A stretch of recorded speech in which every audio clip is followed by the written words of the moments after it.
L'existence de Dieu est un débat millénaire dans tous les domaines, que ce soit en philosophie, en théologie, en métaphysique et même dans les sciences.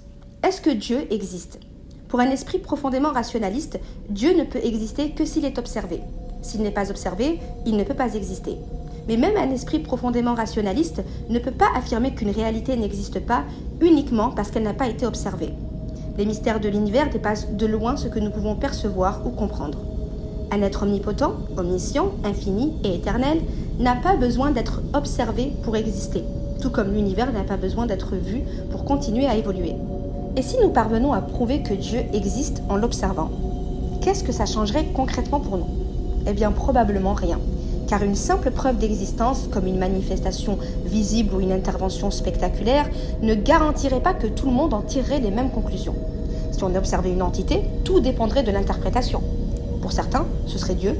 Pour d'autres, un extraterrestre hyper avancé, ou bien une entité interdimensionnelle. D'autres encore pourraient chercher à l'expliquer par des phénomènes naturels encore inconnus. Ce qui ferait vraiment la différence, c'est une révélation claire et explicite. Si cette entité nous affirmait être Dieu, s'il nous expliquait pourquoi il nous a créés, quel chemin suivre, qu'est-ce qu'il attend de nous, en nous le prouvant de manière concrète, eh bien là, ça changerait radicalement les perspectives. Une telle déclaration donnerait un sens concret à notre existence et pourrait remodeler la façon dont nous voyons la vie, la mort et tout ce qui les relie.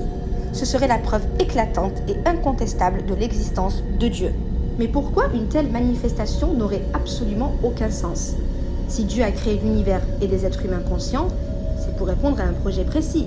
Je veux dire, en tant qu'humain, le fait d'être conscient, d'avoir la capacité de faire des choix et donc d'influencer le cours des choses, semble indiquer une intention particulière derrière notre existence. Nous apportons une dimension dynamique à notre monde, car nous sommes capables de l'enrichir et de le transformer. Nous sommes également dotés de la capacité de distinguer le bien du mal, ce qui nous permet de progresser, que ce soit moralement ou spirituellement. Nous sommes avant tout des êtres libres. Ce libre arbitre dont nous disposons implique d'avoir la responsabilité de nos choix et de nos actes. Et c'est là que réside la véritable spécificité de notre espèce.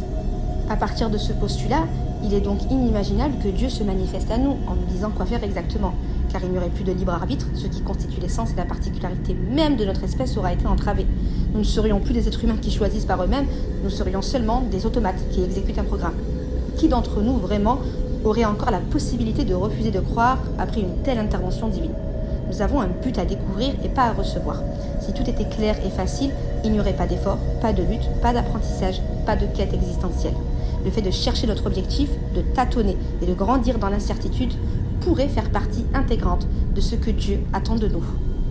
Alors certains diront, mais Dieu peut très bien avoir créé notre univers et nous-mêmes sans objectif concret ou sans but particulier, juste pour le plaisir de créer.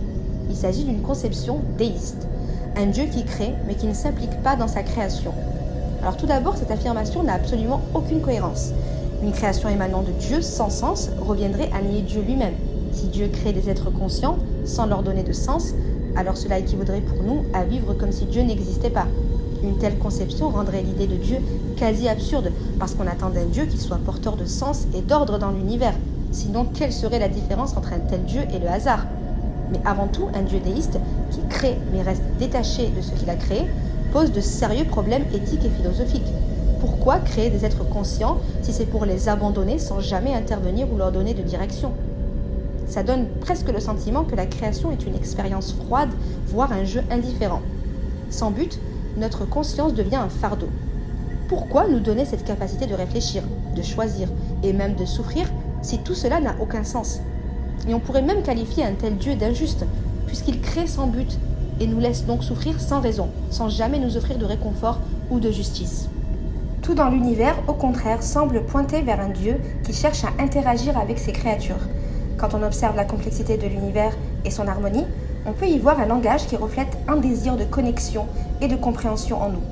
Que ce soit à travers les lois de la physique, la beauté, l'esthétique, autant de phénomènes qui nous fascinent et nous poussent à chercher et à comprendre.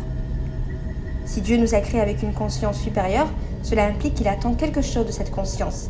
Et si cette conscience existe, c'est pour nous permettre d'entrer dans un processus de recherche et de compréhension de son plan.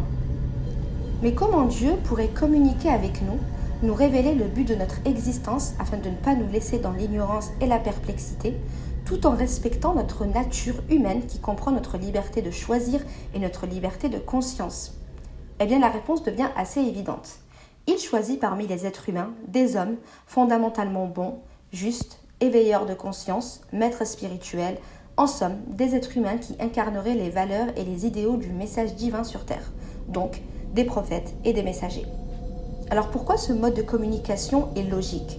En utilisant des êtres humains comme intermédiaires, Dieu ne s'impose pas directement, il ne force pas sa présence ni sa volonté sur nous, mais il nous laisse la possibilité d'écouter, d'accepter ou de rejeter son message. Ce mode indirect maintient donc intact notre libre arbitre. Un être humain partage notre condition, nos émotions, nos pensées. Donc en choisissant des êtres humains comme messagers, Dieu s'adresse à nous d'une manière que nous pouvons comprendre, dans un langage et une forme adaptés à notre nature humaine.